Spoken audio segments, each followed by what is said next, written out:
Hey viewers, welcome to another game of Casual Pro Gamer. Today we're doing another StarCraft 1 vs 1 and this is Liquid TLO, or the little one, playing as the Zerg in the top left versus Liquid Taeja as the Terran in the bottom right. So both of these players, of course, are really high level players, and we will see what they can actually make of this. So normally we see that this actually goes into a standard early game of not building too much.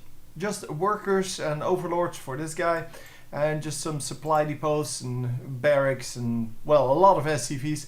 And then both of them will fast expand to their naturals, which is over here and of course then over here. And from there on out they will be able to go either for Marines, Marauders and Medevacs. Oh, wow, I didn't know with which word to start there.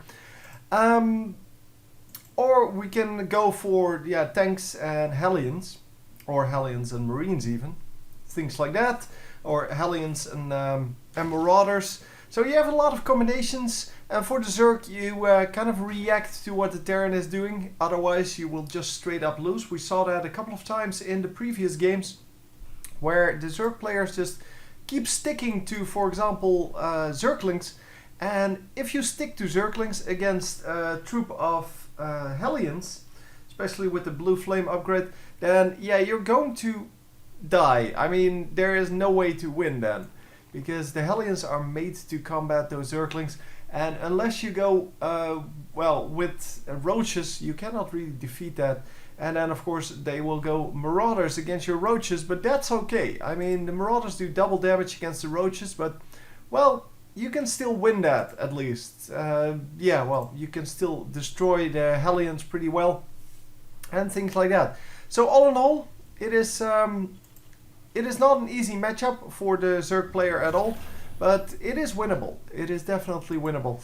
Anyhow, we have a command center coming up here. We have a barracks coming up, which means that we are indeed going to fast expand, just like, well, normal actually.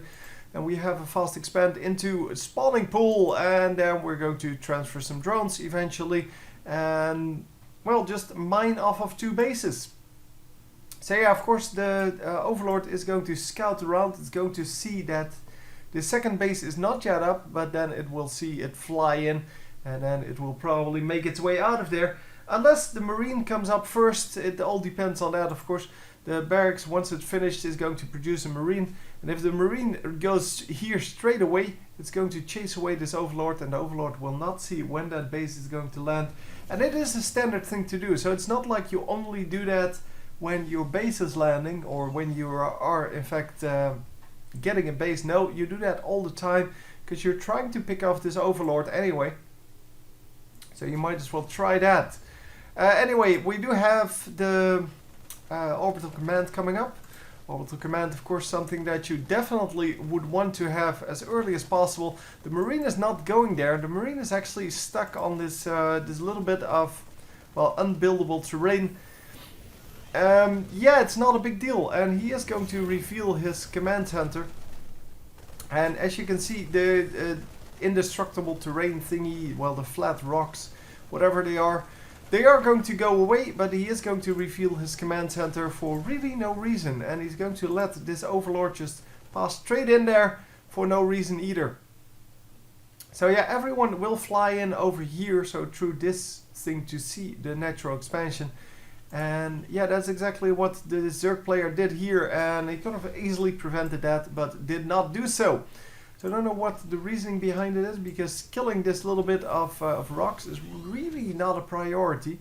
I guess he just forgot about that Overlord or something like that, because I never see them take out this this thingy, the rocks first. No, they normally take out the Overlord first, making sure that there's no vision over that natural expansion, and then they will go into destroying this, because as you can see, it's currently, well, just not doing anything. They're currently just sitting there doing nothing at all. And we do have some extra command center coming up. I don't know which one. It's this one. This is starport, we can see now. So just going for the one barracks into one factory into one Come on. Starport. There we go. Oh my god, that was bad. Anyhow, this is of course the Destiny Cloud Fist build as named by Husky. I like that name so much. It's a shame he doesn't use it anymore. But yeah, the build is still there. The build of just getting everything out there. Because you can get Hellions out, you can get Marines out, or Marauders in this case, I guess. I can't see what this is. It is going to be a tech lab indeed, so it's going to be Marauders. We're going to get Banshees out over here. The Medevacs could also come out here, but then this would be a reactor. So of course we do have a new command center, and we are going to land that over here eventually. But for now it is still sitting in our base, and we do have a Banshee that is going there. As you can see, the Hellions were trying to do something, but yeah, with the amount of queens, we already saw 2 queens here in the beginning of the match. So that was not going to do very well, because the queens are really good against this. And wow, he takes out 2 of the creep tumors, and 2 creep tumors. Yeah, that's not a really big deal. If you see, there are still what, 6 available, and now 3 more. So yeah, there are still plenty available to expand the creep. So it's not a big deal, but it is kind of a minor setback, I would say.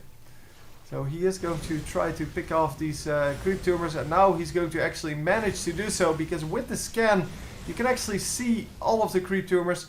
He's going to miss one of them, so still can expand with this one and then this one. And because of that scan, he actually did stop the creep spread for a little bit, and we are going to see if he can get anything done here with this this group of Zerglings. Zerglings, of course, pretty terrible against the Hellions, but he ran around the Hellions and is going to try to harass these bases. Of course, Zerglings are very good at harassing these bases, and wow, just getting in here. He's obviously not going to take out this command center, but he is going to get a mule and probably some Marines, and maybe, oh, the base is open, but it's not going to be, yeah, he's not going to be able to get in there. So he loses quite a few Zerglings, but he did get quite a bit done. And as you can see, the Hellions now doing some major damage in this base. I don't know how many things they picked off, because I can't see that in this, well, this setup. The UI has been changed for this tournament. This is Dreamhack, of course. And because of that, there you can see it, Dreamhack. Because of this UI, I cannot see how many Zerglings, oh sorry, how many workers have been picked off. I can see the Zerglings and such, but well, that's just the units lost. It would be great if we had some more details on that units lost. But I guess that will come eventually when people, well, when people just want to know more on, for example, taking out Zerglings is really not a big deal, but taking out queens would be a much bigger deal. Of course, not if you have like 17 queens like this guy has, but still, queens are much more valuable. And here the resources lost tab will show that a little bit. So it will show that the resources lost are more, but it doesn't say how many minerals and how many gas is lost. Losing gas units way more important than, or way more, well, costly than losing just mineral units, because mineral units, yeah, they're like Zerglings and Marines. They don't really matter too much.